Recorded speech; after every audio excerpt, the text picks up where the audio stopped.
Good afternoon, ladies and gentlemen. Welcome to the White House for your daily briefing. Oh, the Ides of March. The Ides of March.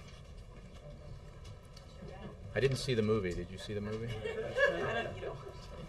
But I plan to. And I love the play. You chat with Clooney last night, did you? I don't have any announcements to make at the top of the briefing. Being a guest last night.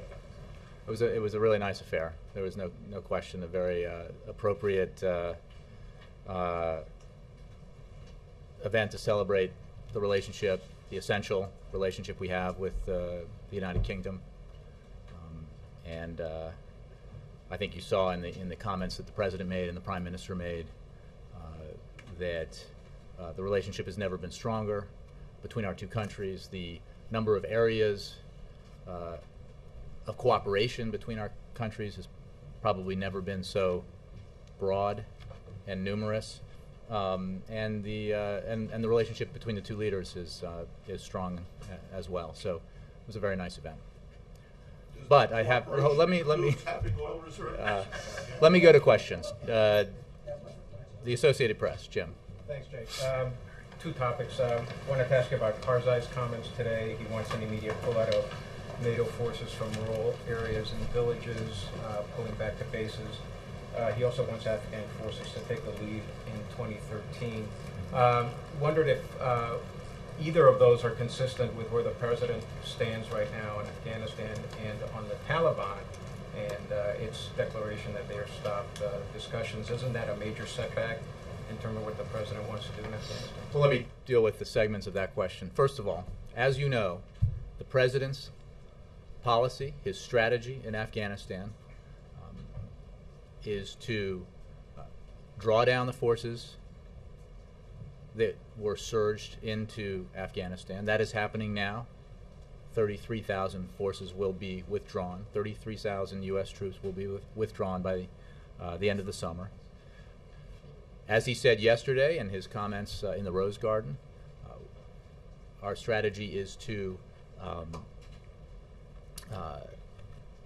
shift to a support role in 2013 and to complete the transition to full Afghan security lead in 2014.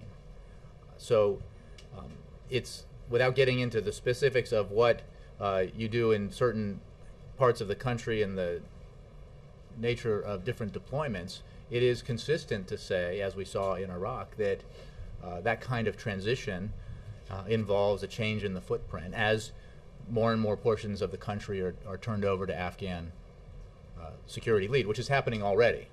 So with regards to the statement from the Taliban, we support an Afghan-led process towards reconciliation. There is no likely resolution to the conflict in Afghanistan without a political resolution.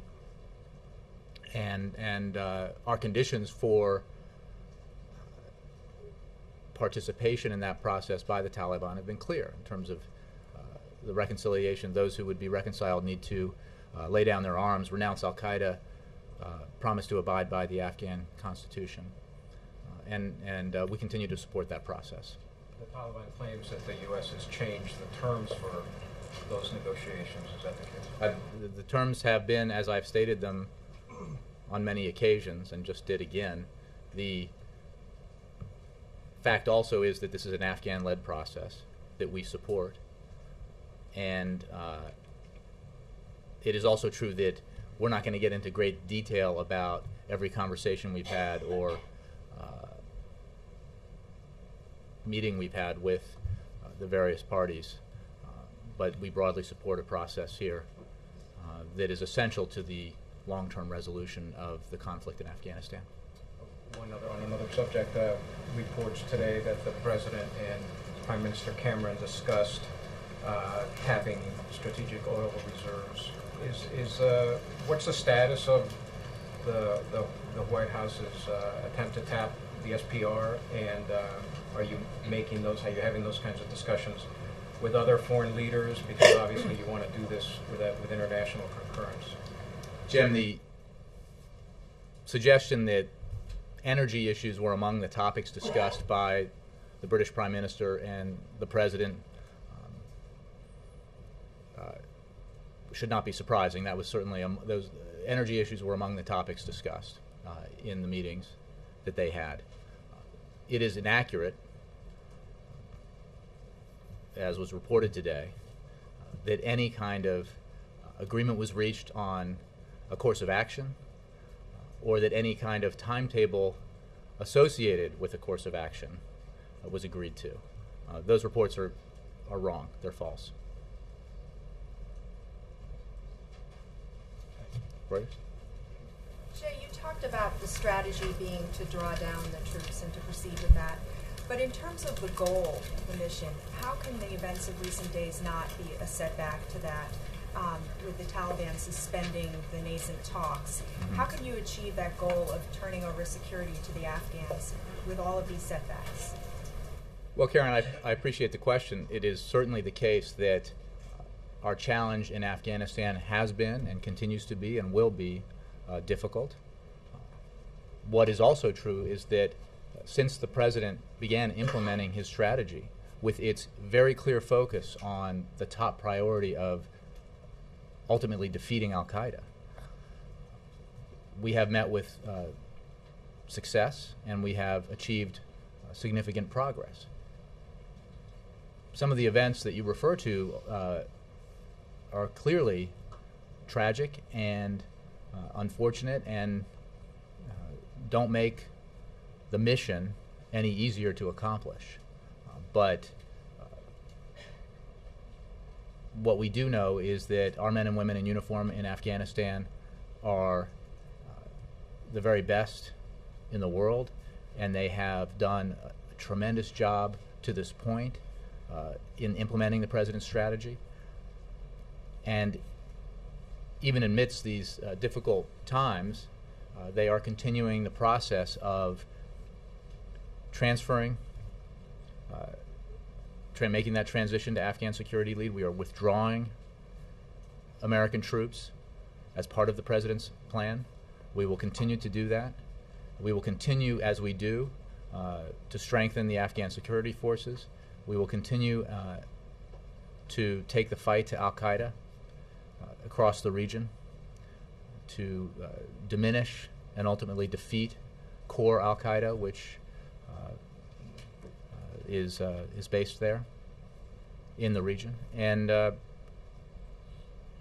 in accordance with the President's strategy as agreed to at Lisbon by NATO, we will finish the transfer to Afghan security lead in 2014. And that's the mission, and we are sticking to it. How concerned is the President about the implications of recent events on what you hope to do at the NATO summit, what you hope to announce, and what you hope to maybe cite as progress? Well, again, I would not in any way attempt to suggest that the Koran burning, the incident last weekend involving the civilian deaths, or anything but unfortunate, tragic, and terrible. And they clearly do not help the cause of the mission. But it is also the case that there have been difficult times in the course of our efforts in Afghanistan in the past, and we have continued to focus on the mission. We have continued to maintain the highest levels of professionalism in executing the mission, and we have made great progress because of that. And the important aspect of all of this is that the President knows where we are going with this strategy. He laid it out clearly. He took a situation that existed when he was sworn into office in Afghanistan, where there was great murkiness about our goals there, our purpose there, whether we had the right force structure, whether we were building towards an opportunity to allow our troops to leave. None of those questions were clear, and this President made them clear. This President made clear that our objective in Afghanistan, the reason why American men and women are in harm's way in that country, is because we were attacked by al-Qaeda, which was based in that country, And therefore, the number one objective of our Afghanistan mission has to be to disrupt, dismantle, and ultimately defeat al-Qaeda. In support of that, we have to stabilize Afghanistan enough, stabilize the government enough to give it the space to fully train up the necessary Afghan security forces so that Afghans can take responsibility for the security of their country. And that was a significant refocusing and narrowing of our objectives. And in doing that, and in providing the resources necessary to achieve the strategy, we have had some success. I think indisputable success. But it is a hard mission, and it is not complete. And we are fulfilling the President's strategy. Yes, Jessica. Two questions on two different topics, following up on the SPR. So you said, just to press you further on this, that there is no timetable and no agreement. But then are you acknowledging that they did discuss releasing the emergency oil reserves? Jessica, as has been the case, every time I am asked about that issue, I am not going to discuss specifics about it. I can tell you that among the many topics of discussion that the British Prime Minister and the President had were energy issues.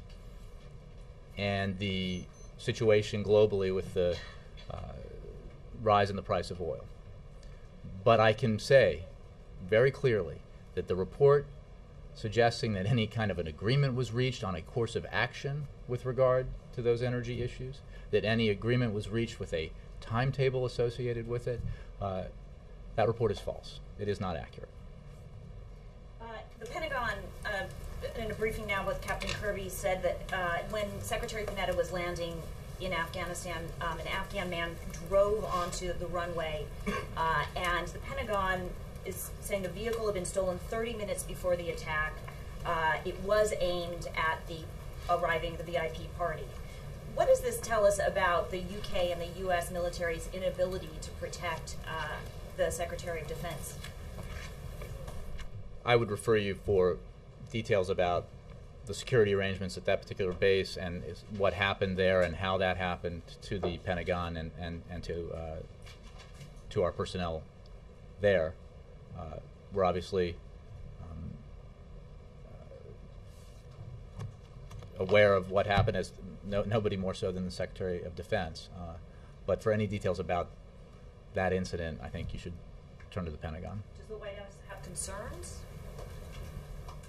The President is very aware of the fact, as is every member of his national security team, including, of course, Secretary Panetta and the Chairman of the Joint Chiefs and the commanders in the field, that Afghanistan is a dangerous place, continues to be a dangerous place, and that our personnel there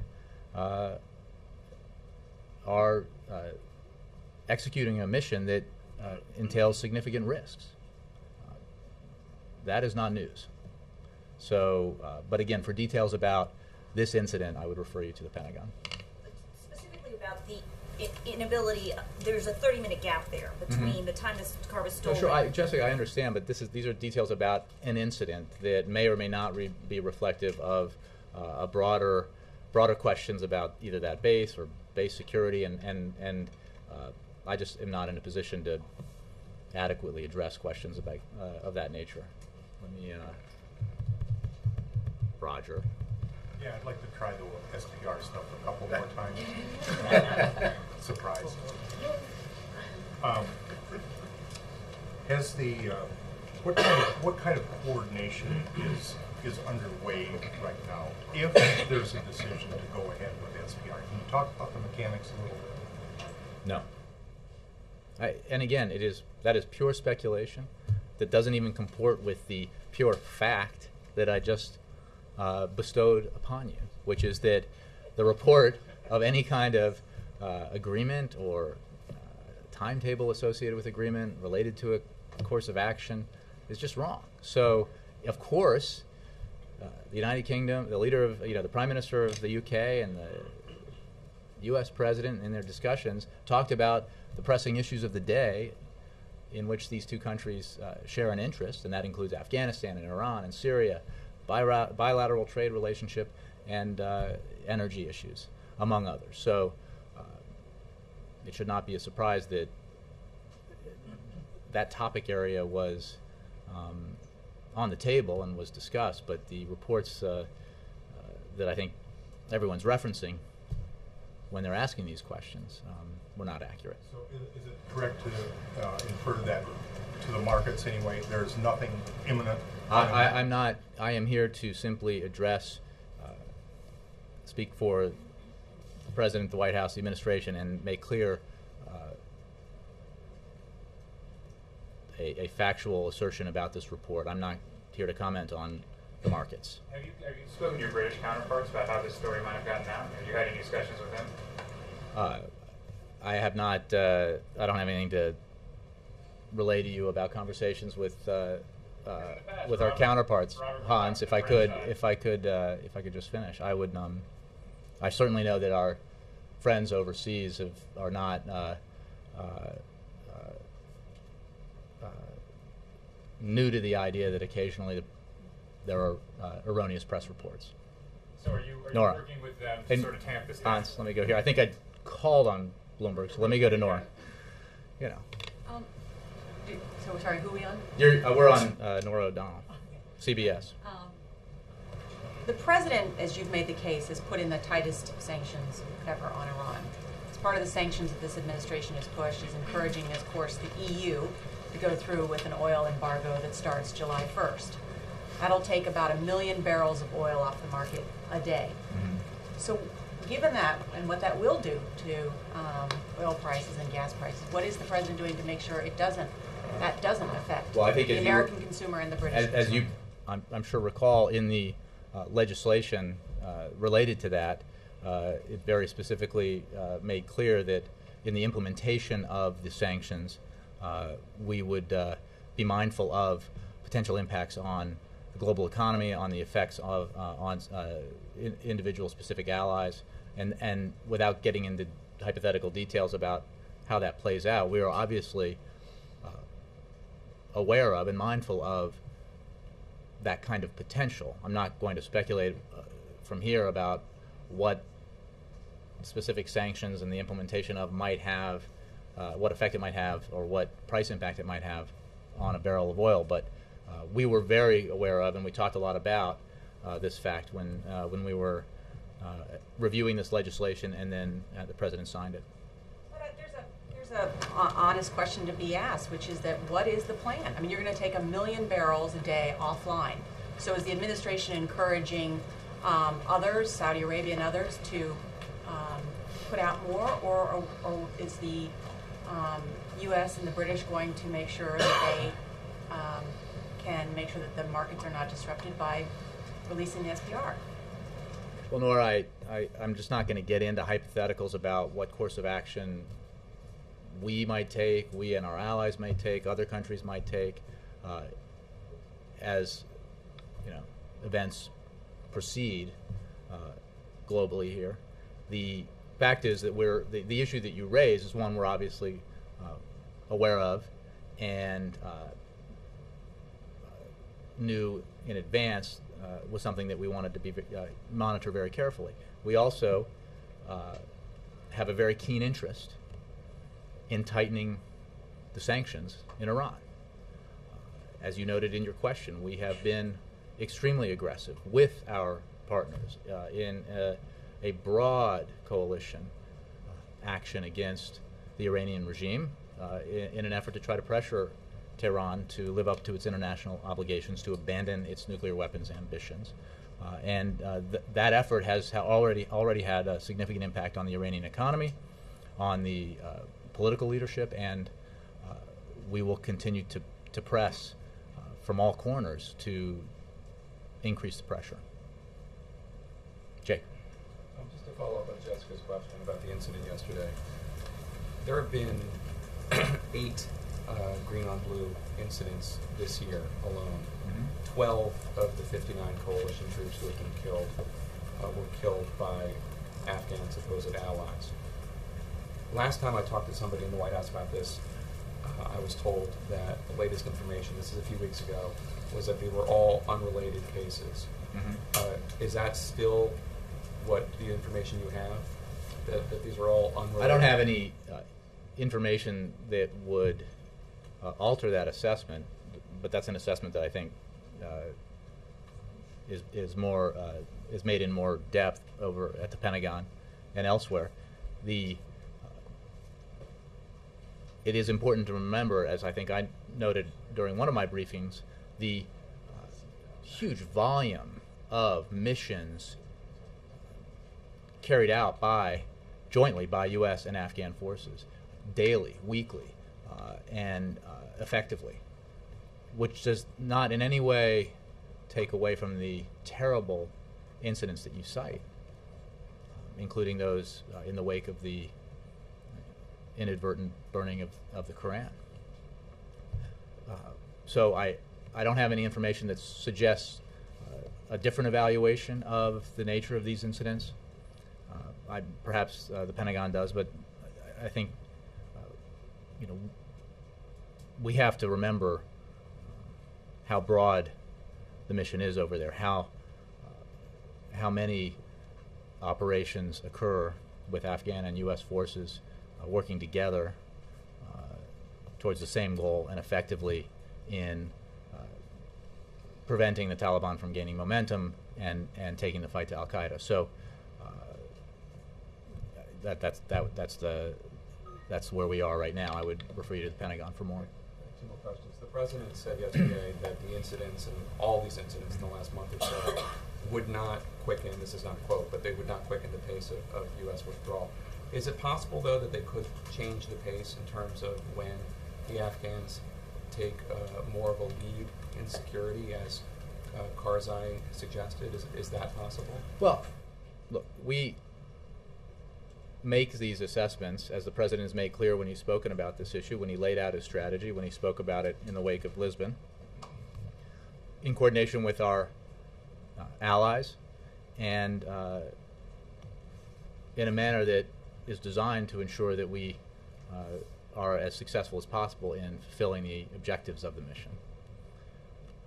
We are operating under a timetable that was laid out in Lisbon that includes, as part of these evaluations, what the president said yesterday about transitioning in 2013 into a support role as part of the full transition to full Afghan security lead in 2014. I think within the context of that framework, how that, as we've always said, the pace of withdrawal, the nature of deployments, how quickly certain territories in Afghanistan are turned over, those kinds of details I'm sure will be made closer to the ground. Those decisions will be made closer to the ground and will depend on conditions as the weeks and months go on. But the overall structure, I think, is clear, and I think it's in the context of this what I think a lot of people have missed, as there's been a focus on the initial surge in forces in Afghanistan and then the successes we've had there and the progress we've made there, as well as the challenges we've faced, is that part of that strategy the president put in place was to have a timetable for withdrawing U.S. troops, to ending that war responsibly. And that is his strategy, and he's implementing it. And the last question has to do with there's been some press notice to a Yemeni journalist who's been detained. President Obama, when he spoke with President Saleh more than a year ago, it was actually mentioned in the readout that the president expressed concern over the release of, I know I'm going to botch the pronunciation of his name, but Abdullah al-Shai, who had been sentenced to 5 years in prison for his association with AQAP. There have been journalistic organizations, international ones, who have protested his detention and expressed curiosity, if not outrage, that President Obama would be involving himself in the detention of a journalist. Can you tell us anything about why President Obama apparently thinks that this man is a threat? I appreciate the question, Jake, but I will have to take it because I don't have any information on it. But I'll get back to you. Kristen. Thanks, Jake. Vice President Biden just finished speaking a short while ago. He's calling out the Republican rivals by name. Is it fair to say he's going to be the official sort of attack dog or voice of the campaign until there is a Republican nominee? Well, I would refer you your questions about this speech, which was a campaign speech, to the campaign. Vice President also has and will continue to have significant responsibilities as the Vice President's partner in implementing the President's policies. And I think I could regale you with details about the depth and breadth of his responsibilities in both foreign and domestic policy, if you like. But I could also just move on and take another question. Was there a reason why the President spoke at the same time as the Vice President? Was there an attempt to downplay the Vice President's remarks? Certainly not that I'm aware of. I would refer you to the campaign. As you know,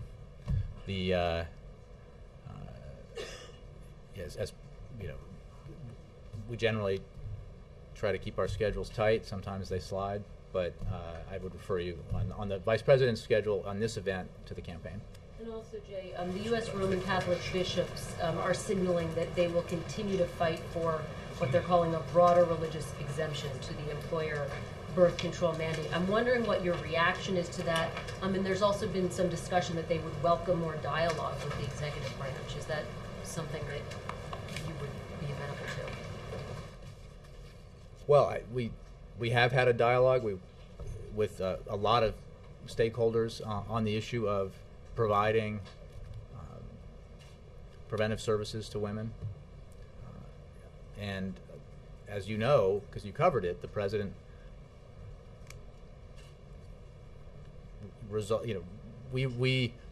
he brought the process to a solution here that met his two objectives: to ensure that women across America, no matter where they worked, were able to get the same preventive services, including contraceptive services, and without having to pay for them, and that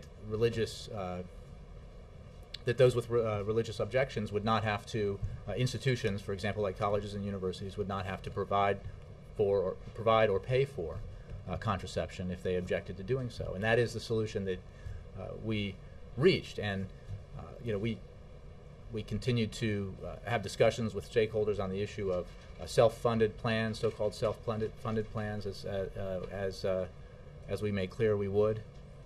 But the President's position here, the solution that was reached here to achieve these two objectives and to find that balance has been reached. And we firmly believe that it achieves the goals that the President set. Wendell, sorry, and then Carol. The SWIFT financial service, as I understand it today, severed ties with most, if not all, of Iran's banks. What do you expect the impact to be? How quickly? Well, I wouldn't speculate except to say that it is part of a process of tightening sanctions. It is part of a process of isolating Iran and making clear to the Iranian leadership that there is a price to pay for their intransigence, their refusal to abide by their international obligations, their refusal to adequately reassure the international community that its nuclear intentions are peaceful and non-weapon related.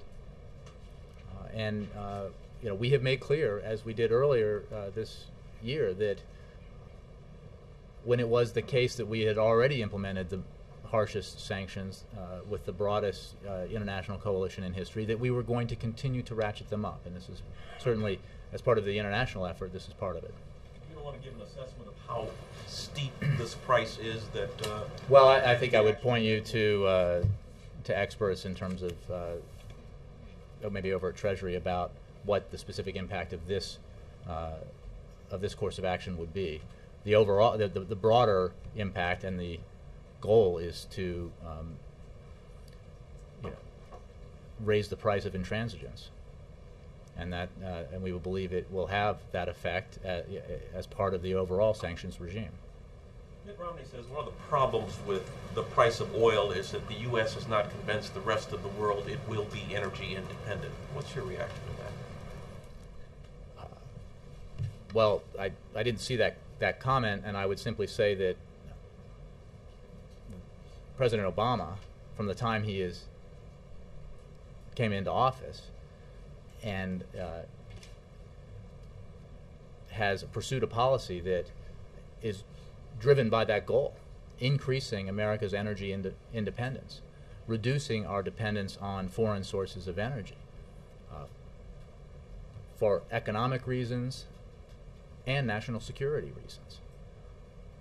And certainly he has been more aggressive in doing that than any of his 43 predecessors, I think it's safe to say. And he has pursued an all-of-the-above energy strategy that includes not just aggressively increasing oil and gas production, fossil fuel production domestically, but insisting that we explore all energy alternatives, wind, solar, biofuels, advanced battery technology, that we take action like he did when he worked with the automobile companies to put in place historic fuel efficiency standards, which by themselves will save American consumers $1.7 trillion and reduce our consumption of oil and therefore our consumption and dependence on foreign oil by something along the lines of 12 billion barrels. So those who suggest that it's an important goal to pursue are right. What's also important is that you have the policies that prove you're trying to pursue it. That as the president made clear today, just drilling is not a plausible solution to our energy challenges. The math doesn't work. You have to do everything. You have to do oil and gas. You have to do nuclear. You have to do alternative energy sources. Because if you don't, you will continue to have a situation where the United States depends heavily on foreign countries for oil and depends heavily for its foreign oil imports on a region of the world that has historically been very unstable. So all of the above, that's the appropriate approach. And all of the above doesn't mean drill, drill, drill. It means drill, invest, and take executive actions and legislative actions to ensure that we have greater energy security. I appreciate the question, Wendell. All right. There's been a lot of attention paid to a New York Times op-ed by a departing Goldman Sachs exec, and I know the White House is very proud of the increased regulations on Wall Street under the Dodd-Frank bill, but I wonder if you could speak to the culture of Wall Street and whether you think that has improved at all since the financial collapse. All right, I'm not going to comment on one employee of one firm. I think that the point I would make is the one that you referenced in your question, which is that this president has been focused on the absolute need to ensure that we put into place rules of the road that prevent the kind of reckless behavior in our big financial institutions that contributed to the greatest financial crisis this country has seen since the 1930s. And that's what the historic Wall Street reform that the president signed into law does, and that's what the Volcker Rule, which is part of that historic Wall Street reform, is designed to do. So this president's commitment on this issue, against a great deal of resistance and a considerable amount of post-law signing attempts to undo, has continued to pursue. I'm not sure that makes sense as a sentence, but I'm doing my best. Without talking about an individual, do you think the culture of Wall Street has changed at all since then?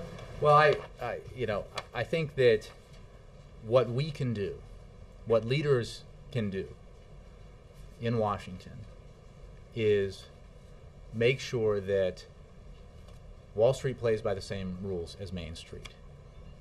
And by insisting on that,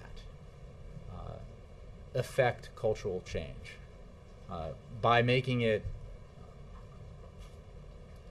against the rules to, as the Volcker Rule does, to make risky bets with other people's money, with your creditors' deposits. And that's the kind of action that led to a situation where we had a global financial market meltdown. You know, it's I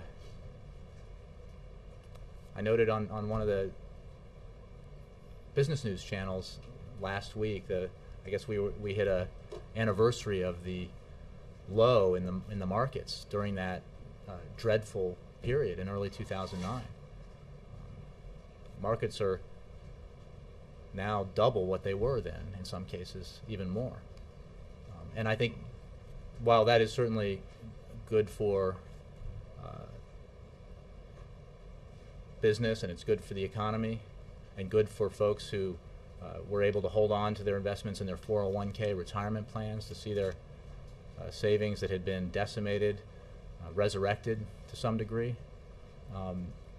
What it cannot result in is amnesia, because it was not that long ago when this country was staring into the abyss and dramatic action had to be taken to prevent a Great Depression. Carol. Back on the oil reserves, there was a separate news report also in Reuters that said that the Prime Minister and the President did discuss SPR. Are you saying that that report is also inaccurate?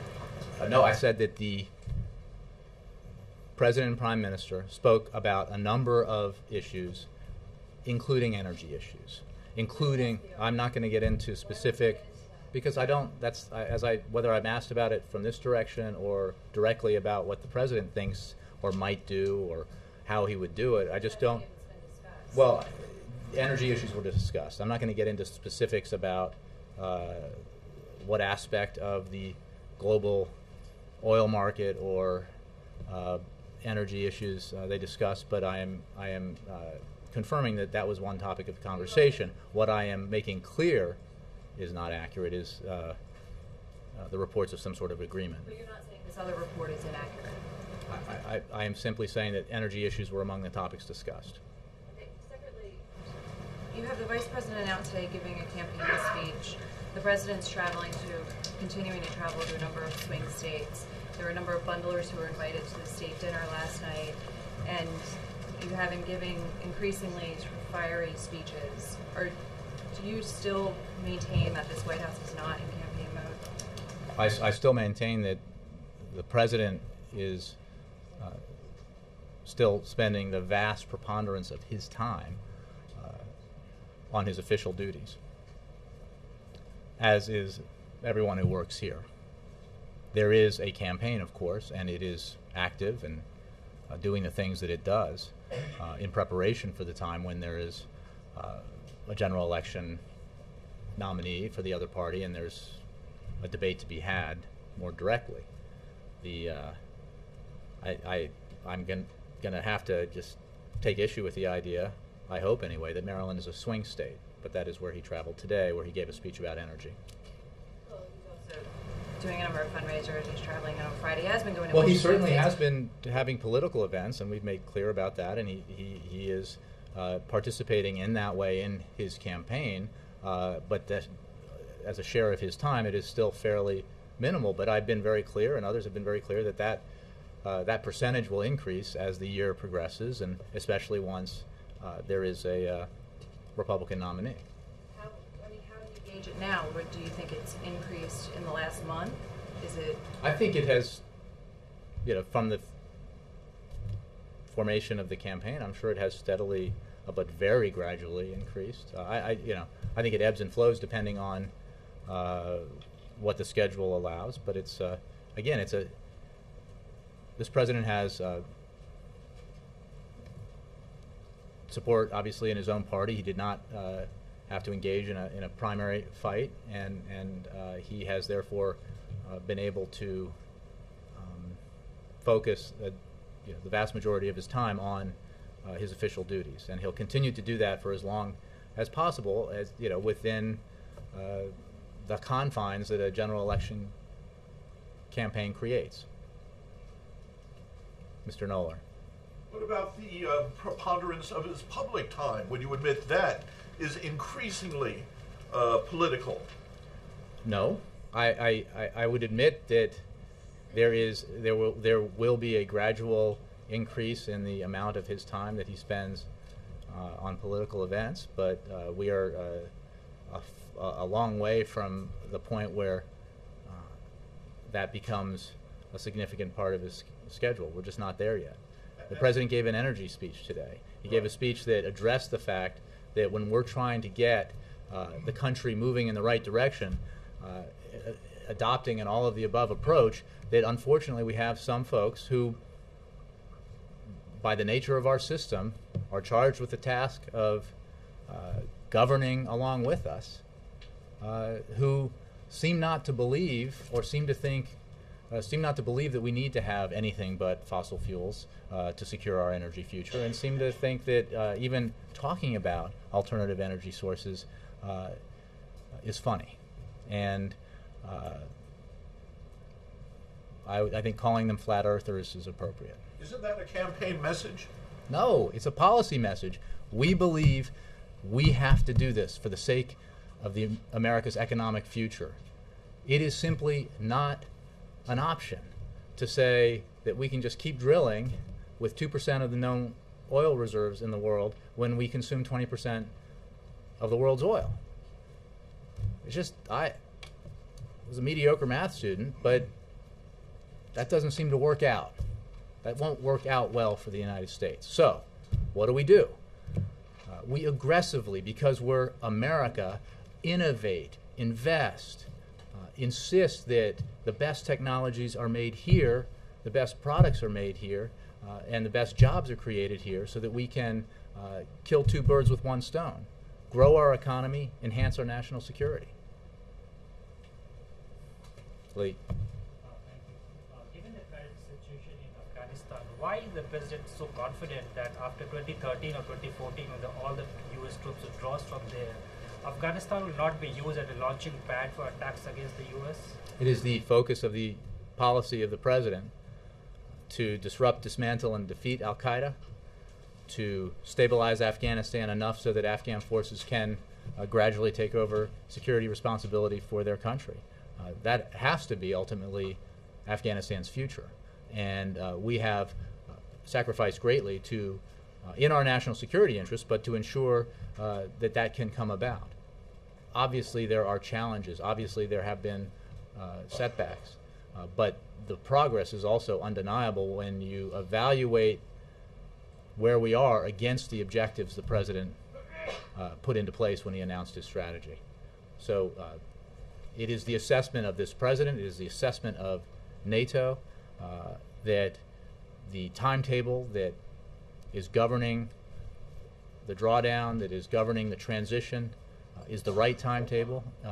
It is a timetable that will allow us to achieve our objectives, as well as bring our men and women home. And secondly, Afghanistan doesn't have enough resources to pay for its own soldiers. So who is going to pay for those soldiers after 2014? Well, I think that gets way ahead of where we are.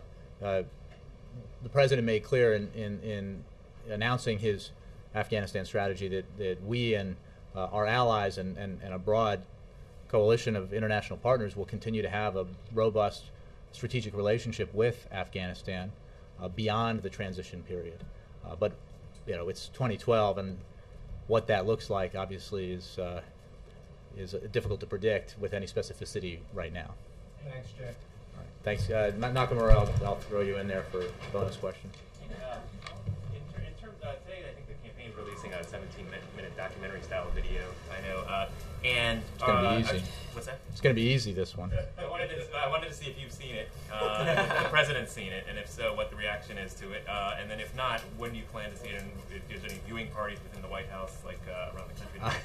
What kind of setting would you be seeing it? I look forward to seeing it many times in my spare time, of which I don't have enough. But I don't have any. I'm certainly not aware of any viewing parties. I again refer you to the campaign, and I'm just going to go out on a limb that they probably have a plan for the unveiling of and distribution of what I'm sure will be a very compelling film. They've talked about having viewing parties for supporters who've signed up early and stuff like that. But I just want to know if the president screened it. I haven't well, I mean, it is his campaign, but I haven't asked him whether he's seen it, but it certainly wouldn't surprise me if he has. Thanks, guys.